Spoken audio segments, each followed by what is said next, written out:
about early this morning.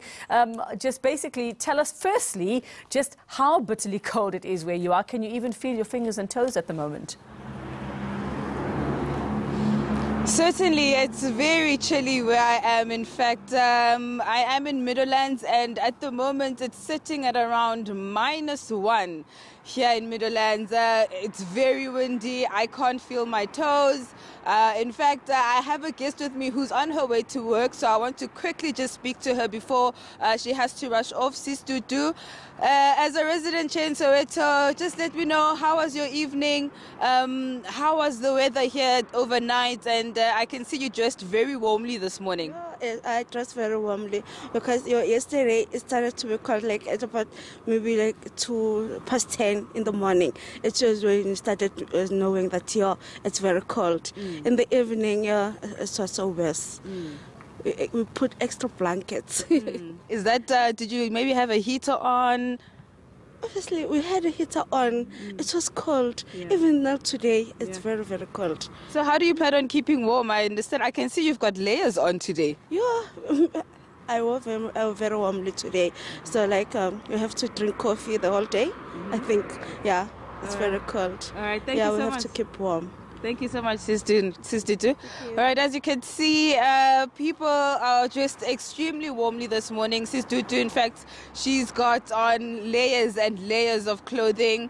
And, you know, overnight, as I was speaking to the emergency services this morning, just to see what the situation was overnight, the spokesperson for Joburg EMS, Robert Mulaudzi, did confirm that there were at least 30 shack fires in Alexandra.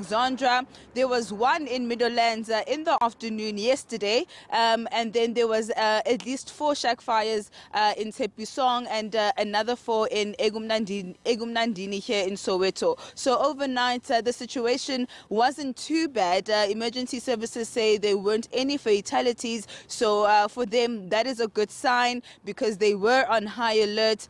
And so those shack fires overnight were extinguished with no fatalities. Well, I suppose it's just as well, Slee, that it is school holidays for majority of children around now. But the other concern will be, and you speak of the shack fires, is for most parents, especially in informal settlements, having to leave those kids probably alone at home to keep themselves warm while they head off to work or wherever it is that they, or looking for work or whatever their predicament might be. And that must surely be a big concern at the moment.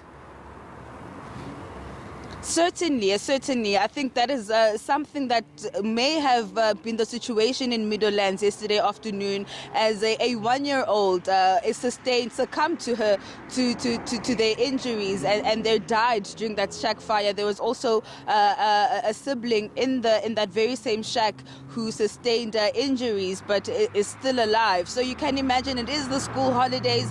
Children are at home, and those that are residing in informal settlements are definitely vulnerable, you know, using paraffin, many of these households in the informal settlements, in order to keep warm. So as you can understand, once again today we do expect emergency services to be on high alert. They're saying that they are ready for any eventuality. Okay, we'll continue to keep tabs on the weather there, and of course the other issues around that, like we're talking about shack fires. Silindelo Masikane out and about for us in Gauteng this morning.